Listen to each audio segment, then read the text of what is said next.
100 athletes are competing in the Olympic Games, completely unaware that they are racing against a giant shark. Who will win this competition? Let's find out. An ocean researcher named Sofia Asalas embarks on her next expedition with her beloved husband, Chris, and a small team. They are searching for a mako shark named Lilith near the Great Pacific Garbage Patch. Lilith has a special tracking device attached to her. Divers descend into the depths to locate the shark, while Sofia and her assistant monitor the footage from their cameras. The divers spot a small whale tangled in fishing nets. Chris rushes to free the distressed animal. The whale's stomach is filled with plastic. That's another tragic consequence of ocean pollution. The sensors detect a shark nearby, but it's not Lilith. A group of female mako sharks swims past, seemingly gathering for a hunt. The connection is suddenly lost. Soon, Lilith shows up. She has grown significantly since the last time the divers saw her. Chris decides to take a blood sample from the shark to study the cause of its abnormal growth. This enrages Lilith. She gets highly aggressive and attacks the divers. With just a few powerful bites, Chris and the other divers become her meal. In a panic, Sofia jumps overboard to save her beloved husband. She desperately tries to catch up to the ferocious shark, but gets tangled in fishing nets. As Lilith disappears into the depths, Sofia resurfaces. However, she suffers severe injuries due to the drastic changes in pressure. 3 years later, 2 young men pull a mortar shell out of the Seine and immediately contact the police. It turns out that explosive devices are often found in the river. Fortunately, this time, tragedy is avoided. We learn that Sofia has recovered from her injuries and now works at an aquarium in Paris. After work, a young woman catches up with the main character. Her name is Mika, and she is a member of an environmental protection group. It turns out that young activists have also been tracking Lilith's beacon all this time and discovered that it is still active. The shark traveled through the Pacific Ocean and has now made it all the way to the Seine. Apparently, Lilith is currently swimming through the river, right in Paris. The activists want to save her, but Sofia doesn't believe them. At home, she re-watches old recordings from her expeditions, checks Lilith's beacon's location, and realizes the activists were telling the truth. The shark really is in the Seine. At night, Mika and her friend Ben set out to search for Lilith. She puts on her diving gear and plunges into the water. There, she finds a sunken car. Judging by the scene, both the vehicle and its driver have been bitten by a shark. Ben notices that something else has appeared in the water and frantically tries to pull Mika back up, but she cuts her safety line. The police arrive at the Seine. Ben manages to escape, but Mika is caught and arrested. She lies to the officers, claiming that she was diving to clean the river of trash. Sofia, tracking the beacon, also arrives at the Seine. She witnesses the police arresting Mika and realizes that the shark must be nearby. A small dog on the riverbank barks fearfully, but soon, the beacon signal moves away. At the police station, Mika is offered coffee and questioned about what she saw at the bottom of the Seine. She admits that she was looking for a shark, but the officers don't believe her. They should have. A body is soon pulled from the river, showing clear bite marks from a massive predator. Sofia is called to the scene as a shark specialist. Sofia and Mika are convinced that the shark must be driven out of the Seine as soon as possible. However, the police still refuse to believe in its existence. Sofia tells the officers about the tracker, and they finally agree to take her on patrol. They travel along the Seine, analyzing the beacon's data, while Mika tries to keep up on her bicycle along the riverbank. According to the readings, the shark must be close by. Yet the water remains absolutely calm. Police divers prepare for a submersion.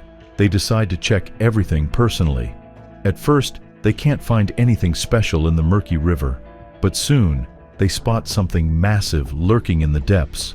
Mika panics and begs Ben to disable the shark's tracker immediately, as she wants to prevent the police from capturing and killing Lilith. The girl wants to save the shark. The beacon data shows that the shark is approaching, but all of a sudden, the signal disappears. The divers quickly surface, reporting that they saw something suspicious in the water. They accuse Sofia of turning off the tracker. The woman insists she has nothing to do with it. Then, she notices Mika standing nearby and instantly realizes who's responsible. Enraged, Sophia storms into the activists' base, berating them for their reckless actions, which could have cost people their lives. An officer named Adil urges the chief of police to contact the mayor of Paris and postpone the upcoming triathlon event, warning that swimming in the Seine is far too dangerous. Meanwhile, Mika records a passionate video about the need to protect the environment. She declares that she will do whatever it takes to save Lilith and gathers a group of like-minded activists. Adil tracks down Sophia and invites her to accompany him to a meeting with the mayor, in hopes of convincing her to cancel the triathlon. The mayor refuses, since the authorities have already invested billions of euros in the event. No one will call it off because of some fish. Sophia offers to trap the shark, sedate it, and relocate it to the open ocean. But time is running out. That's when a terrified Ben joins the protagonist. She confesses that Mika and the other activists have ventured into the city's catacombs in search of Lilith. Ben, deeply worried for Mika's safety, turns the shark's tracker back on and pleads with the police to save her friend. Evening falls. Sophia, Adil, and a few other police officers are navigating through the catacombs, following the signal from the shark's tracker. Mika, along with her team, has already made it there. She's determined to find Lilith. Ben is terribly worried about her friend. Mika checks the tracker data and prepares to dive. The police arrive at the catacombs. Upon seeing how many people Mika has brought with her, they immediately call for backup. The activists are urgently ordered to leave the area. Mika refuses to get out of the water and dives, defying police orders. A shark is approaching the catacombs. It's Lilith, but she's not alone. There is a smaller shark next to her. Apparently, it's her baby. Mika gently strokes the baby shark. Sophia begs her to get out of the water immediately. Mika insists that sharks are friendly and claims she knows how to communicate with them. Adil jumps into the water after the disobedient girl. Well, it seems humans and sharks don't quite understand each other, as Lilith attacks Mika. Panic breaks out. Many people fall into the water. In a desperate attempt to save themselves, they grab and push each other. Activists are willing to do anything to survive. Ben and one of the police officers die in the chaos. On top of that, 10 more people fall prey to the shark. It's a real bloodbath. Bullets are useless, as they hardly hurt Lilith. The water in the Seine turns red. The injured are taken to hospitals. Sophia is shocked. She's had to live through yet another tragedy. Adil tries to comfort her. The police find the dead body of a young shark in the catacombs. It looks like Lilith got rid of her offspring for some reason. Sophia examines the predator's body and realizes it's a female that mutated to adapt to life in freshwater. What's more, she was pregnant. Fertilization occurred through parthenogenesis, in other words, without a male. The same apparently happened with Lilith. It seems these aren't mako sharks, but an entirely new and completely unknown species. If Lilith isn't caught, she'll give birth to even more mutated sharks. Despite the tragedy, the mayor stubbornly refuses to cancel the triathlon. She demands that the police get rid of the predator as quickly as possible before the press finds out. The mayor gives a TV interview and claims that sharks pose absolutely no danger to people. Sophia and Adil come up with a plan to lure Lilith out of the catacombs. They intend to blow up the predator using demolition equipment. Some officers will have to dive into the catacombs and plant explosives there. They'll use hand flares to scare off the shark. So, the divers, including Sophia, dive in and descend to the very bottom of the Seine. A large crowd gathers on the riverbank. People want to watch the spectacular event. The mayor officially announces the opening of the triathlon on the Seine, and all the swimmers leap into the water.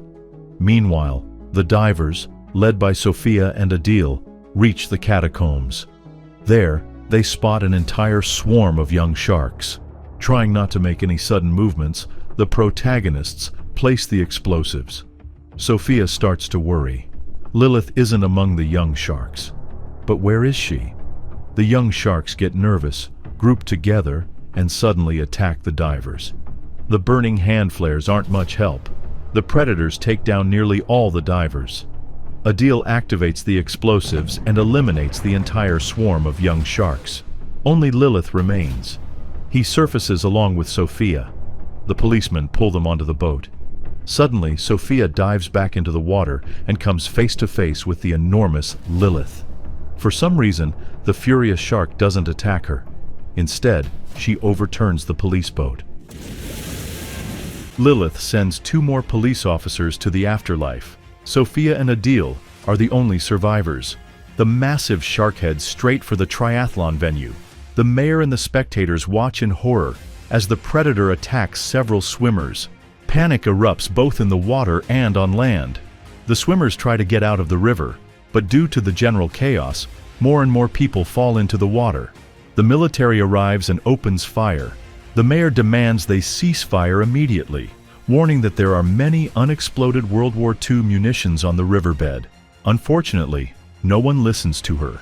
Due to Lilith's sudden movements and the powerful gunfire, the munitions on the bottom of the Seine move and explode. Many people fall into the water. A series of powerful explosions destroys several bridges and creates a tsunami that completely floods the city center. Hundreds of people, including the mayor of Paris, are swept away. Sophia and Adil are also caught by the tsunami. Despite this, they manage to survive. They climb onto the roof of one of the flooded buildings and see the massive Lilith swimming around them, along with the young sharks that survived the disaster. Almost the entire city of Paris is now underwater.